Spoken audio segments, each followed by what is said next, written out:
I do comedy everywhere. I just did comedy in a third world country.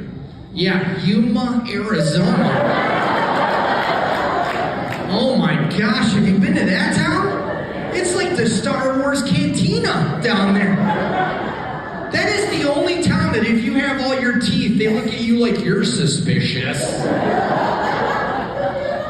I got pulled over in Yuma, Arizona for speeding. The police officer's yelling at me for speeding, and I freaked out. And he goes, "Why are you going so fast?" And I said, "Officer, my wife called. She said the house that we're staying into, the front window is broken, and she thinks the burglar still may be inside." Swear to God, the cop goes, "Let's get this sucker." Guys, he makes me follow him to the house, lights and siren. I call the wife in a panic. I'm like, "Weird request. I need you to break out the front window." My poor son that was taking a nap got arrested for a felony. That's not good. But I was doing comedy at their comedy club, and this comedy club in Yuma is called Giggles Comedy Spot. And forgive me, but they call it the G Spot for comedy. I told my wife I was going to the G Spot. She's like, "I'm just glad you finally found it."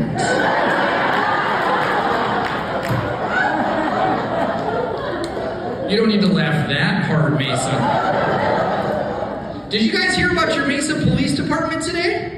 They're now going to do background checks on carnival workers, and if they've been convicted of a felony, they can't work the carnival this year. Meaning, Mesa's not having a carnival this year.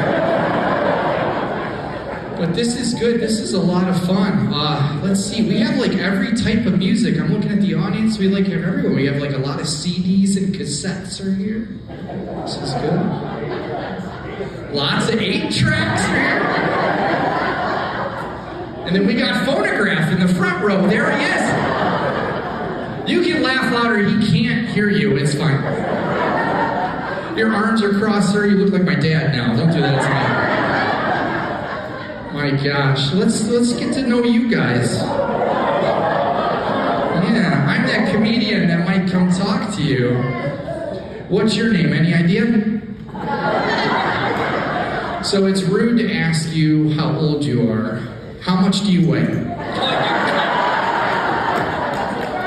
Who's been married the longest? Who's got more than 20 years married? Anybody? Really? How about over 30 years?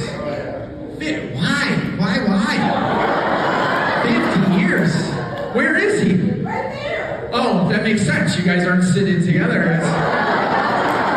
50 years? Really? In a row? I was actually at a comedy show. This is a true story. They had been married 62 years. 62 years. And I had asked, these people are wanting to up you, so let's talk to them, because I don't want to get yelled at. So how many years? 61. So the couple I met beat you, so be quiet at this point, okay? No, so I asked this couple that's been married for 62 years, I asked the guy, "What's the secret to marriage?" And he goes, "Communication and always understanding each other." I asked the wife the same question. She goes, "No habla inglés." Pretty good. I've been married 28 years. That's not too bad. Thank you. 3 people. I just wanted to appreciate that. I'm very happy because my wife told me I am, so I know that. But it's funny, when we were early on married, we would have sex everywhere. One time we had sex on a putting green, another time was in a tent, and then the most fun for us was actually inside a kayak. Now, we're no longer allowed at that Dick's Sporting Goods.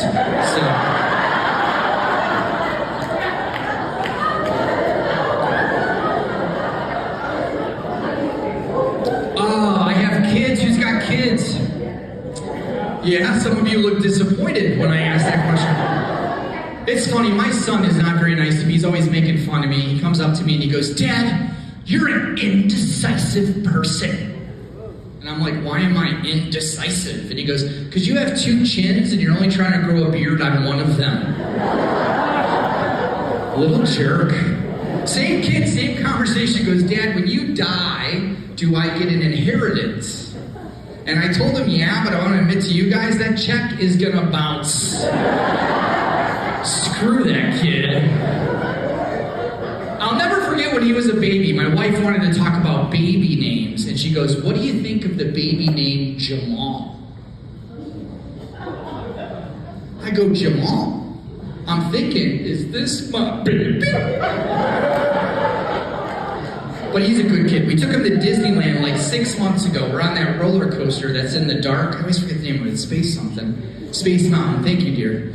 And then you're not going to tell us your weight yet, are you? Okay. So we're on Space Mountain. Mid-ride, we hear a 12-year-old girl screaming at the top of her lungs. And then we realized I was that 12-year-old girl. But I look over, guys, and my son, mid-ride, is text messaging on his phone. Mid-ride! And then it made me realize how I'm going to die. I'm going to be on life support, and he's going to unplug me to charge that damn phone.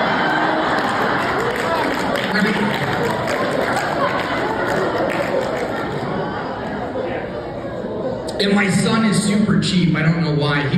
My Christmas gift from my son this year was wrapped in CVS receipt paper. And my gift was AAA batteries with a note that said, gift not included. Little jerk, man. And he just got his driver's license, and again, I haven't shared this, but he calls me, I think it was like 2 or so weeks ago, he calls me, he tells me he hit the neighbor's car. And I'm like, oh great, that's gonna be uncomfortable, but I'm glad that you're okay. And he goes, oh Dad, one more thing. And I go, yeah. He goes, when I hit the neighbor's car, it was still parked in their garage. I am so scared of what my insurance rates are gonna be. And I don't get it either, like my kids being teenagers, like all they listen to is like 1990s gangster rap music. That's all they listen to. They think they're in the movie Boys in the Hood. We live in Gilbert. It's more like Boys in the Gated Community. They're listening to NWA, I'm part of an HOA. It makes no sense. And how gangster can you be if you're allergic to peanuts and gluten? You throw an Uncrustable peanut butter sandwich at my kid, he's dead. He's dead. And my kids are so gross, like all my kids do is play video games and fart. That's all my kids do. I don't know why I chose to lock eyes with you, sir, and I said, don't lick your lips, sir, that's weird, don't do that.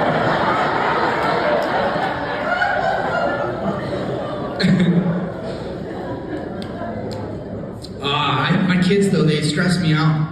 Like sometimes when they're making me angry and stressed out, I go in my man cave and I watch the video of them being born, but I watch it backwards. And when they go back into my wife, I just yell, freedom! So Bob was talking about Vegas. We just found out, so this is pretty cool news. You're the first one to hear. I just found out I got a deal with Netflix. Yeah, thank you. Yeah, they told me my first month is free. And after that, only $29.99 a month, so I'm excited. Now, I did marry my high school sweetheart. I was her teacher. My wife can be a little frisky in the bedroom. She told me to tie her up and do whatever I wanted. So I did. I tied her up and I went in the kitchen and made a sandwich. But she gets mad at me. I go on my phone a lot and she's like, you're on Facebook way too much. You need to do something about it. So I did. I blocked her. But that's all right. You guys are fun. You guys having fun? You guys, who's got crazy family? Raise your hand if you got crazy family. I just want you to know if your hand is not raised, you're the crazy in your family. So my in-laws moved in with us 2 weeks ago. Yeah. It's not terrible. It's worse. My father-in-law, God bless him, he has terrible breath. I'm just going to be honest with you. And I don't know what it is with people with terrible breath. They insist on, like, telling you secrets all the time. And he comes up to me and he's like, Jim, no matter what, do not resuscitate me. Comes up to me again, he's like, I have an order, no matter what, do not resuscitate me. And I was like, bro, I'm not planning to. But he gets in a fight with my mother-in-law, and they fight quite a bit, and he asked me the other day, he's like, Jim, can I sleep on your couch? And I'm like, sleep on my couch? I'm married to your daughter, that's where I sleep. Some of you gentlemen related to that joke a little too much. So my wife, we've been married a little bit, so we obviously fart in front of each other. And so I'm gonna tell you some fart stories. So like 2 weeks ago, I fart, and my wife goes, you're disgusting. She farted like 2 days ago, and I'm like, you're disgusting. And she goes, that wasn't a fart. That was an angel's whisper.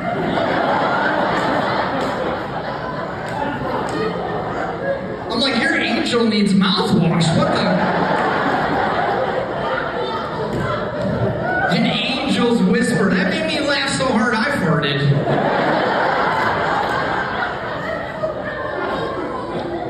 But we go to the mall and I screwed up. We're at the mall and she's trying on this dress. And she asked me the question none of us men want to be asked. She goes, what do you think she asked? Do I look fat in this dress? And I don't know what I was thinking. And I go, it depends. And she goes, depends on what? And I go, how much is that dress? She says $500. And I was like,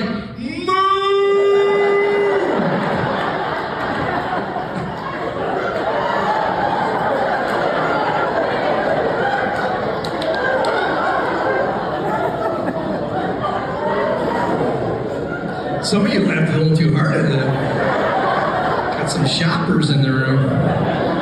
My wife is a little bougie though. She like bought one of these bidets. You guys know what that is? I didn't know. So if you don't know, a bidet is warm hot water that comes out of your toilet up your And it was like $700-800, and I gotta tell you, I kind of like it. Like, I went in there today 3 times. I didn't even have to go to the bathroom. I'm a believer. It's funny when we were early on dating or early on married. Remember when you were on the phone, you'd be like, no, you hang up. No, you hang up. No, you hang up. And now being married a while, it's like, no, you, hello? Things just change, man. Can I tell one dirty joke? Can I try that? Yeah? Oh, you said yes a little too loud, Doris. I think that was the dirty joke. You're like, yes! So I was at it's a dirty joke, you asked for it. So I was at my parents' house for New Year's to watch the balls drop, my dad's. And I got a terrible headache. And I was like, I need a Tylenol. And he goes, go in our bedroom in the drawer and grab yourself some Tylenol. Some of you are there. Yeah, I went in the wrong drawer. I opened this drawer and there's a condom in there. It's camouflage in color. And it says, attention soldier. Make sure she brings you to attention. Next to that was a first-generation vibrator. It was a pull start and took gasoline.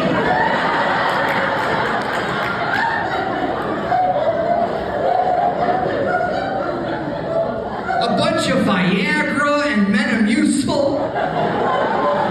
My parents don't know if they're coming or going, guys. That's as dirty as I get. The other comics are like, you said we couldn't be married. I did want to talk about my job a little bit. I'm actually retired from the police department. Is that a good thing, bad thing? Yeah? Thank you so much. I was at a show. I tell the audience I'm retired from the police department. This lady yells out, "Get off the stage, pig." And that's the last time I invite my mother to a show. I tase that bitch. I don't care.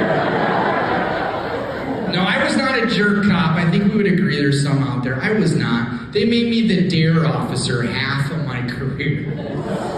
And we all know how effective that program was. But what's funnier is I got my medical marijuana card like 5-6 years ago. Do you realize what I'm telling you? I told these kids for years to just say no to drugs. It was my turn. I was like, heck yeah, let's do it. And I was not good with the pot, man. I smoked way too much one time. I'm walking down the street to pick up my daughter from middle school.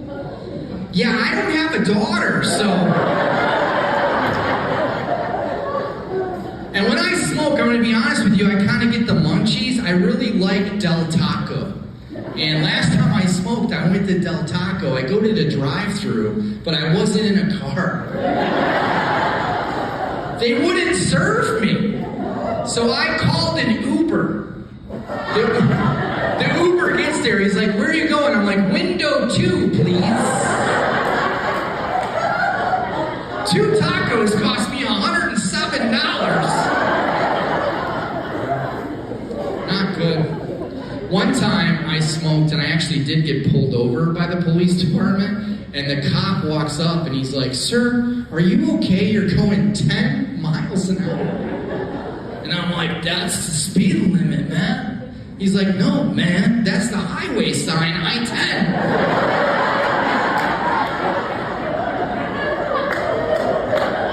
He's like, "When you get to the 101, that's not the speed limit."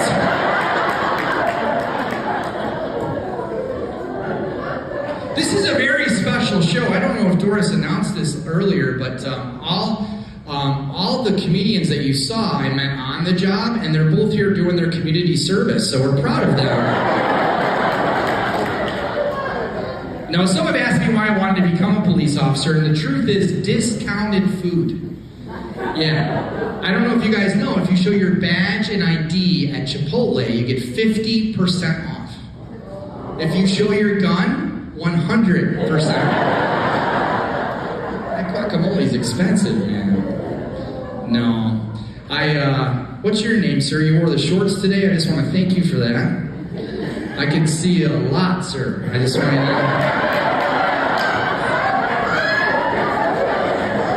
Are you married to this man? No? I'm just saying you should be. He's hung like a horse. I was just saying. What do they call you? Seabiscuit?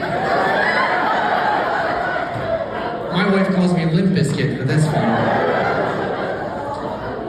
No, I pulled over a lot of cars on the police department. One time I pulled over a McLaren. A McLaren, if you don't know, is a car that goes over 200 miles an hour. And I pulled this guy over, I clocked him at 205. And I walk up and I'm like, "Sir, do you know why I pulled you over?" And he goes, "'Cause I let you?"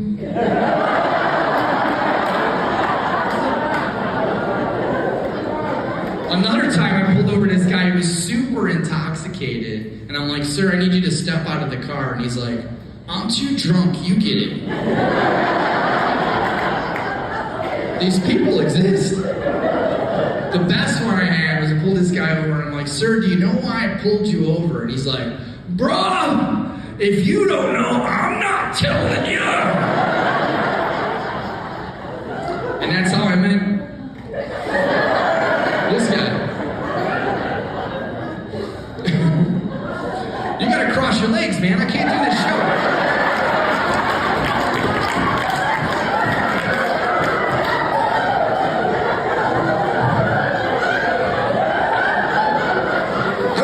Teeth were as white as your legs. Oh my God. You guys are a lot of fun. I worked in Chicago. That's where I was a police officer. Yeah. I used to work by the sports stadiums, and I used to pull over a lot of celebrities. I want to tell you a few of those stories. So I pulled over Gary Busey. Do you guys know him? Crazy. And he's a guy that loves to like talk in like slogans. And he's like, officer, it's not about how many times you fall down, it's about how many times you get back up. And I'm like, Gary, that's not how field sobriety works. Another time I pulled over Dennis Rodman, and this is in the 90s when he was on the Bulls. I pull him over, he's going 135 miles an hour on the freeway in a red Lamborghini. And he was in trouble at the time with the NBA. And I'm like, Dennis, you know what? I said, give me a good excuse I've never heard, and I'll let you out of the ticket. And he goes, I'm just trying to keep up with traffic. And I'm like, Dennis, there's no traffic out here. And he goes, that's how far behind I am.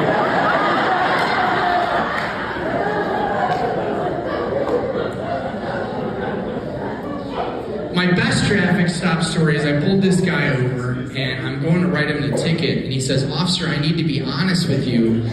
There's cocaine in my glove box and an unregistered gun in my trunk. And I called my backup officer over, and I said, I need you to search the car. Backup officer comes back, says to the suspect, he goes, sir, there's no cocaine or a gun in your car. And the driver goes, yeah, and I bet this lying cop told you I was speeding, too.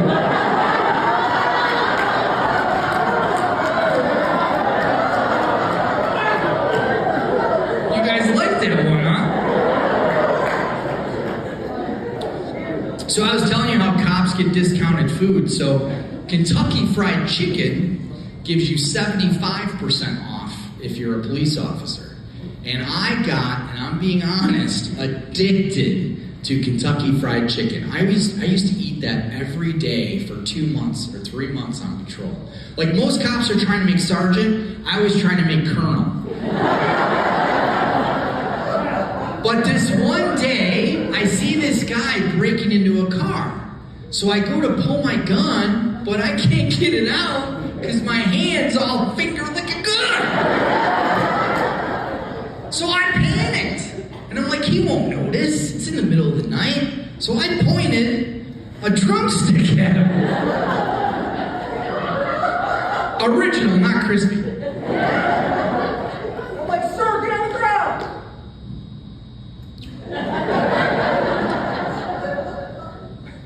Do it now! I think the best police story that's ever happened, it worked. So I thought I got away with it. My buddy uploads the dash cam video on the internet. So if you're curious who I really am, look it up, hashtag Kentucky Fried Cop. That is me. So if you're wondering why I'm now telling dirty jokes in Mesa, you now know. So knock knock. Not the police anymore, guys. My best story, I'm gonna go a little dirty. Doris got really excited. She's the one paying me, so I might as well. My best story, true story, is I actually handled an orgy in progress. Sounds kind of exciting, right? I was excited. I was 22 years old at the time. I was super excited. We pulled in the subdivision. It's Sunny Slope Retirement Center. And without getting too crazy, I'll just say gravity had taken full effect. And there was medical necklaces everywhere. And that's where I met Mr. Shorts over here. So before I end my set, if you guys would like to follow my personal comedic journey, if you were young, you can follow me on Instagram at The Cop Comic. If you're old, you can follow me on Facebook at The Cop Comic. And then Phonograph, you can follow me to Cracker Barrel, all right? So this is my best story. You guys know who Penn Jillette is? Penn Jillette? So if you don't know, he's a magician mentalist. And I pull him over, and he says, officer, if I could read your mind, will you let me out of the ticket? And I'm not going to tell you what he said. I'm actually going to show you, but I need a volunteer. And I'm going to use shorts. So, stay seated. All right. So I want you to say loud and proud an actor or somebody, anybody, and just say it loud and proud like an actor that we would all know. It's not a science quiz, sir. Who? Paul Newman. Okay, so out of all the people that I could have brought a picture of, let's see if I brought a picture of Paul Newman. And again, this is what Penn Gilletted to me on a traffic stop. Paul Newman. Paul Newman as a baby, everybody. But what if you would have said, like, Denzel Washington? I had that stuff covered. Thank you guys.